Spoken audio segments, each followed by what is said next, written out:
to the Ferrari Dino 308 GT4. Now this is a very confused car. It's a brilliant car, mind you, and you may hear quite a few people say this isn't a proper Ferrari. We're going to talk about that. Miles here from HPC Classics knows quite a bit about these cars as well. Hopefully I do after doing some research, because there's lots of firsts with this car and I think it's actually a really important car. So we're going to go for a drive. It's absolutely gorgeous around here. We'll have a look around the car, talk about some fun facts about the thing, and well, is this a Ferrari? We'll find out pretty soon. I would say so. They were badged a Ferrari, so this one technically people would say is a Ferrari Dino. Those in the know will say they were originally badged a Dino for the first 3 years of production, and therefore people will say even the Ferrari badged ones aren't a Ferrari. However, they're all made in the same factory, so it's all very confusing. I suppose if we went sort of jump back about the Dino name, so Dino was actually the name of Enzo Ferrari's son, and he worked at the factory designing engines sort of on the smaller like V6, V8s for race cars, which wasn't something Ferrari did, was it? They did V12. They're all about big punch, big cylinders. So it's a departure, shall we say, from their norm. Yeah, very, very different. So they wanted to build, maybe a bit more of an affordable sports car. More of a driver's car. I mean, the stuff they were used to putting out, the supercars, and they wanted to put out something a little bit different. So the original Dinos, the early Dinos were, well, a lot lighter, smaller cars. They had transversely mounted V6s, so they were, a lot more chuckable than the Ferraris of old. Sounds good. Oh, it's lovely, yeah. But it's a bit of a sad story, isn't it? Dino died when he was 24. So the engine he worked on, sort of a homage to him, and everything was anything with a Dino engine in went in to be a separate brand almost. Yeah, so in its own right. Ferrari wanted to disassociate, the V8s, V6s from, the Colombo V12s that were around at the time. They wanted Ferrari to be the halo brand. A lot like cars do now, you've got Seat with their own Cupra brand, and Volvo with Polestar. There's some examples, and it's been happening. Badge engineering has been happening for an awful long time. But obviously, when you've got a name like Ferrari, if the cars are coming out of the same factory, it's a bit tricky trying to disassociate. They've got to be good if they're coming from that factory. So every single car that was badged a Dino was a Ferrari. They had to live up to Enzo's reputation and his high standards. There was an awful long time in history where if you had a Dino, it was sort of looked down on, you haven't got a real Ferrari. And now you look at the 208s, 206s and 246s, the cost of those cars have skyrocketed, and they're worth way more than a lot of the V12 Ferraris, the real Ferraris, because people actually respect them for what they are. They're fabulous drivers' cars, they're beautiful to look at, and rightly said, Enzo Ferrari would never put his son's name to anything that he didn't like. It had to be special. Madness. He absolutely adored his son. So these cars weren't given the name for no reason. He loved them. These cars had to be great. It's quite nice that they did actually end up being called Ferrari Dino, because to me that brings the two family members together. Yeah, exactly. I think it makes them somewhat even more special. What could have been? Exactly. The design's interesting as well. So I think every Ferrari, please correct me if I'm wrong, has been designed by Pininfarina. Well, I think a vast majority, yeah. Yeah, other than this one, which is by Bertone. Bertone, yeah. And the engineer, which I've completely forgotten his name, which is quite tragic, but He also designed the Stratos and the Lamborghini Miura. So you've got a very sort of triangular wedge. I mean, you'll notice shaped. the front end on these. Most people are like, oh yeah, nice Lotus, mate. They are almost identical to the early Esprit. So the sort of Series 1s, Series 2s. They are so similar because they came from the same design house. So yeah, it's very interesting to see how many likenesses there are in the cars from that era, because there are very few people doing the wedge cars well, and that was what was in fashion. You know, this was cutting edge technology at the time. Obviously TVR had their wedge shapes during the 70s. Got wedges, yeah, we love a TVR. Yeah. So yeah, wedges from TVR, wedges from Lotus. Yeah, obviously Ferrari steps in the game. Bertone were about the best people at putting them together. So I guess I'd like to know the behind the scenes stuff as to why Bertone were chosen over there. What went on there? Was it a disagreement between the two? Maybe they wanted to differentiate it completely. Yeah, another way of differentiating the cars and the brands at the time. Who knows? Who knows? It'd be interesting to know more.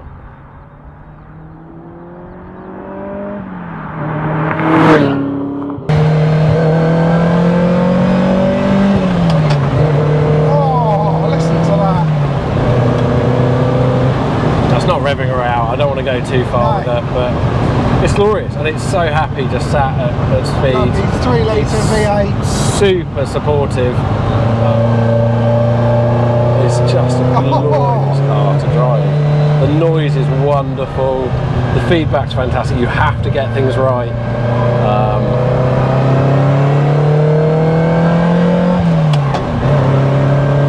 The clack of the gated manual is gorgeous. The brakes are actually really good. So even though it's 255 brake in the UK,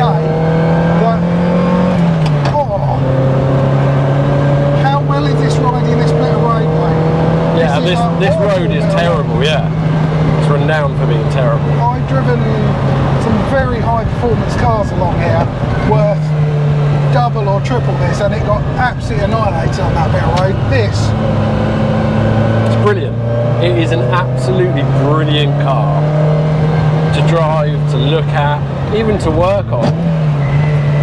They're just wonderful things. You can feel it moving around. Yeah, you know what's going on. Little radial tyre on here, it feels.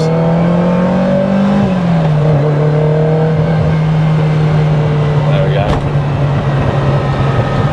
Very impressive car. I just think it's absolutely amazing, hugely underrated. What a thing. It's great, isn't it? What a thing. Cheapest way of getting into a Ferrari now. Well, one of the cheapest. Yeah, there are cheaper ways, but they don't drive as well. Mondials and stuff, they're still, yeah, they're all right. They're good for their age, but these are another level. I really think the way the chassis is so well balanced. I mean, you see the way the nose picks up as you give it a bit of throttle through the corner. You're just balancing, you're turning with everything in the car. They're just wonderful. Quite a relaxed driving position here. Yeah, everyone says it's a bit bus driver because you're like that and you get underneath the steering wheel.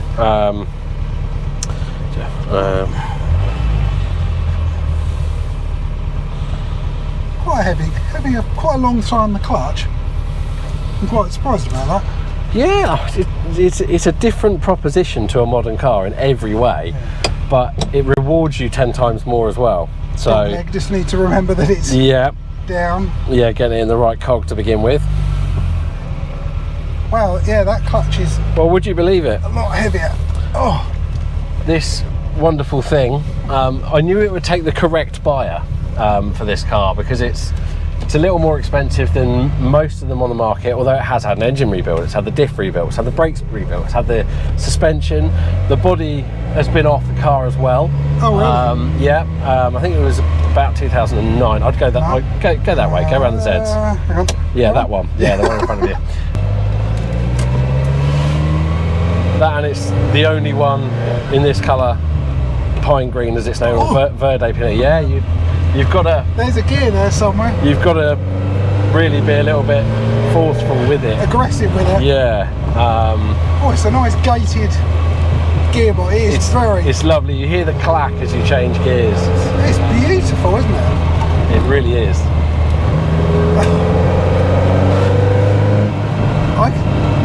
I don't know how to get across what this is like to drive from this. It's the feedback levels. It was lovely over there, but this is just different level of engagement. It looks somewhat awkward, but it all comes together very nicely. But you have to really think about what you're doing. You know, your movements on the steering wheel, especially when you really get going. If you're progressing fast, your movements on the steering wheel have to be directly linked with your right leg. Yeah. If they're not, you will get it wrong. And obviously there's no traction, there's no ABS, there's nothing else to help you, no power steering. And the reason our feet are slightly off centre is because this is the front wheel here, that's the front wheel well. So you're essentially sat over that front axle, and that's why you've got the sort of bus driver steering position, because your steering box is literally right in front of you. You do feel a lot sort of more central. It's strange because you can't really see the bonnet. You've just got like this. It feels a bit like a race car, like it's a wide open with just the road. Yeah. It's as raw and as direct as driving can be. The gearbox takes a bit of getting used to in terms of not going into gear, but first, second, it's all in the wrong. Yeah, everything. But you seem to think, well, it was there, it's got to go there next. It's all sort of. I've got muscle memory of first, second, third in a traditional car. Oh wow.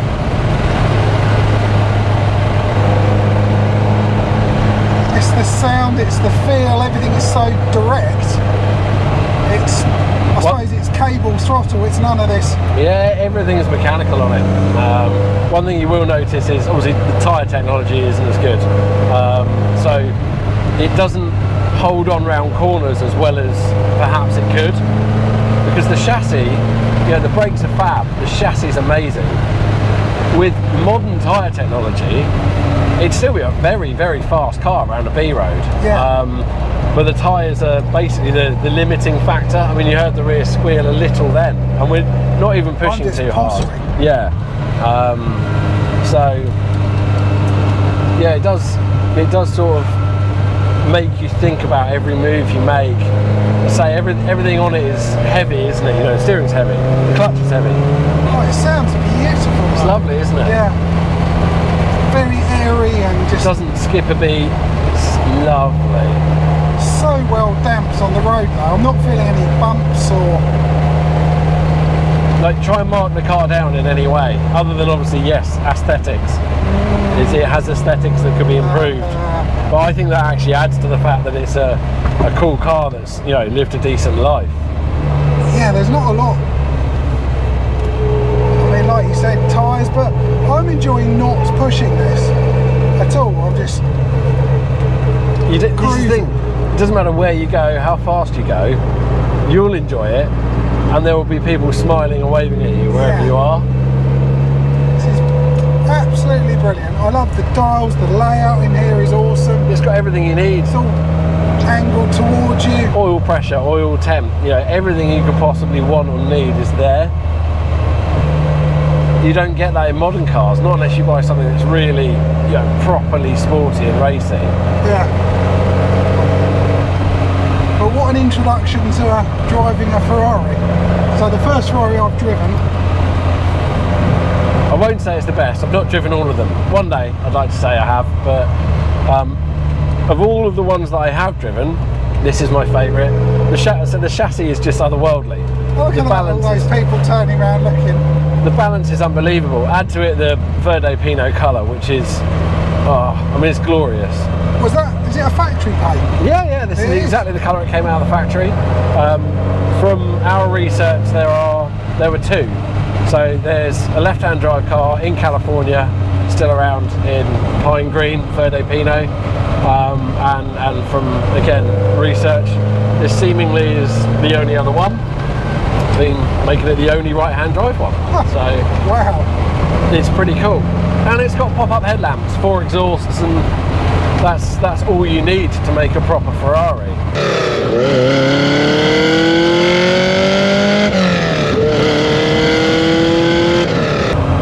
I like the way that on the steering wheel it's just a wheel. There's no buttons, there's no silliness going on. Yeah, no nonsense. Just the prancing horse staring at me. Yeah, I mean, you're interested in those 3 buttons, the waggly stick and that bit, and you don't need anything else, you know. And when you do, it's simple. No touchscreen nonsense. You've got toggle switches. Up for on, down for off.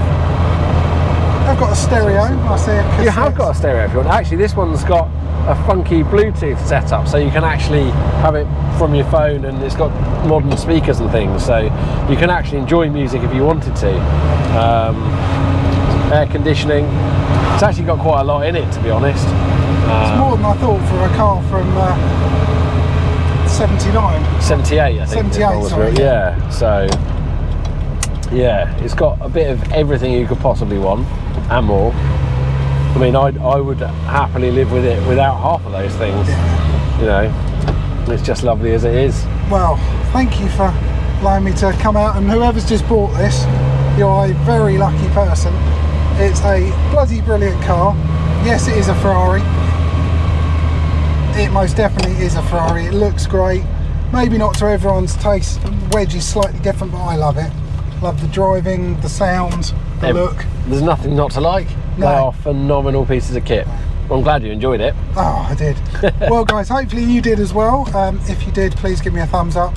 Comments are always welcome. If you know anything about these cars, anything we haven't covered, please put it in the comments down below, because like Miles said, we want to learn more about these cars. We don't know everything.